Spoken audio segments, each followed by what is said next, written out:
ये है class 10th की सिविक्स का चैप्टर सेकंड फेडरलिज्म। इसे पढ़ना है federal form of government and unitary form of government में क्या डिफरेंस है। तो फेडरल फॉर्म का एग्जांपल है इंडिया, जैसे कि सेंट्रल और स्टेट दो गवर्नमेंट हैं और दोनों पावर को शेयर करती हैं। तो फेडरल फॉर्म ऑफ गवर्नमेंट में पावर डिवाइडेड है between central and state government. और जो फेडरल फॉर्म है उसमें कॉन्स्टिट्यूशन लिखा होता है, रिटन फॉर्म में है। और रिटन फॉर्म में तो मतलब उसे फॉलो करना है, मतलब उस कॉन्स्टिट्यूशन को रिगिड कॉन्स्टिट्यूशन माना जाता है, वो रिजिड है, उसे नहीं ब्रेक कर सकते आप। मतलब उसके जो लिखा है वो आपको फॉलो करना है, सेंट्रल गवर्नमेंट के को भी और स्टेट गवर्नमेंट को भी। इसमें जो कॉन्स्टिट्यूशन है उसमें पावर क्लियरली डिवाइड होती है, मतलब ये पावर सेंटर की है, ये पावर स्टेट की है, ये कॉन्स्टिट्यूशन क्लियरली बताता है। तो फेडरल फॉर्म ऑफ गवर्नमेंट जो है वो पावर को डिस्ट्रीब्यूट करता है between centre and the state. और कॉन्स्टिट्यूशन रिटन फॉर्म में है और रिजिड है, मतलब आपको वो फॉलो करना है। पावर का क्लियर कट डिवीजन होता है और कॉन्स्टिट्यूशन की सुप्रीमेसी होती है, मतलब कॉन्स्टिट्यूशन ही सुप्रीम है, कॉन्स्टिट्यूशन के अकॉर्डिंग ही काम करना है। जैसे कि इंडिया में फेडरल फॉर्म ऑफ गवर्नमेंट है और कॉन्स्टिट्यूशन ही सुप्रीम है, मतलब सब जो पार्लियामेंट है, स्टेट गवर्नमेंट है, सेंट्रल गवर्नमेंट है, सब कॉन्स्टिट्यूशन के अकॉर्डिंग ही काम करेंगे।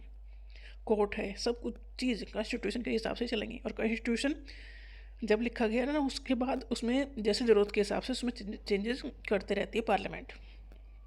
और पार्लियामेंट को ये अधिकार दिया है पब्लिक ने, क्योंकि हमारे ही रिप्रेजेंटेटिव पार्लियामेंट में है, मतलब हमने ही उन्हें चुनाव जिता के भेजा है, वो राजा नहीं है, वो पब्लिक को रिप्रेजेंट कर रहे हैं। जैसे हमारे एरिया का एमपी या एमएलए वो हमें रिप्रेजेंट कर रहा है। एमपी सेंट्रल गवर्नमेंट में है और एमएलए स्टेट गवर्नमेंट में है। तो हम ही हैं, कॉन्स्टिट्यूशन है और पब्लिक है जो सबसे ज़्यादा पावरफुल है। तो जुडिशरी भी इंडिपेंडेंट है, मतलब जुडिशरी ग्रुप ऐसा नहीं है कि जो जज है उनके ऊपर किसी और की चलेगी, जैसे गवर्नमेंट के हिसाब से वो काम करेंगे, ऐसा नहीं है। जो फेडरल फॉर्म ऑफ गवर्नमेंट है वहाँ जुडिशरी इंडिपेंडेंट है कि उसे सही को सही कहना है, गलत को गलत कहना है। मे हैव डुअल सिटीजनशिप हो सकती है, बट ज़रूरी नहीं है कि डुअल सिटीजनशिप मिले।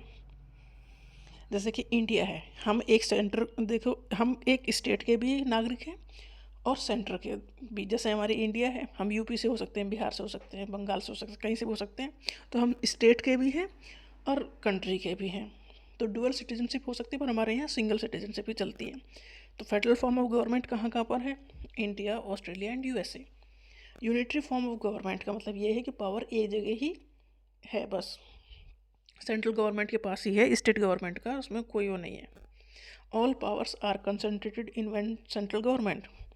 इसमें पावर डिवाइडेड या शेयर्ड नहीं है। जो इनका है यूनिटरी फॉर्म ऑफ गवर्नमेंट जहाँ पर है वहाँ पर कॉन्स्टिट्यूशन की सुप्रीमेसी नहीं चलती, इसलिए कॉन्स्टिट्यूशन रिटन हो भी सकता है या अनरिटन भी हो सकता है, और वो रिजिड नहीं है, वो फ्लेक्सिबल है।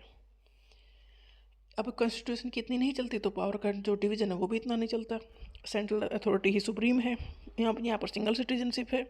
जुडिशरी इतनी इंडिपेंडेंट नहीं है जैसे कि चाइना और यूके है, इस तरह का हाल है वहाँ।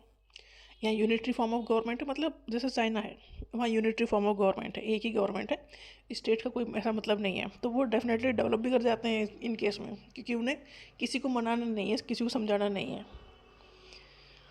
जो एक फैसला ले लिया वो फिर वो फैसला अप्लाई होता है। तो यूनिटरी फॉर्म ऑफ गवर्नमेंट का मतलब ये है कि यहाँ पर पावर की शेयरिंग नहीं है, पावर का डिस्ट्रीब्यूशन नहीं है, कॉन्स्टिट्यूशन भी इतना रिजिड नहीं है, और क्लियर कट अथॉरिटी जो है, जो पावर है वो सेंट्रल गवर्नमेंट के हाथ में है। ना तो वहाँ कॉन्स्टिट्यूशन की चलती है, ना ही जज की चलती है। और उन्हें जनरली उनके पास जो सिटीजनशिप है वो डेफिनेटली सिंगल सिटीजनशिप ही है।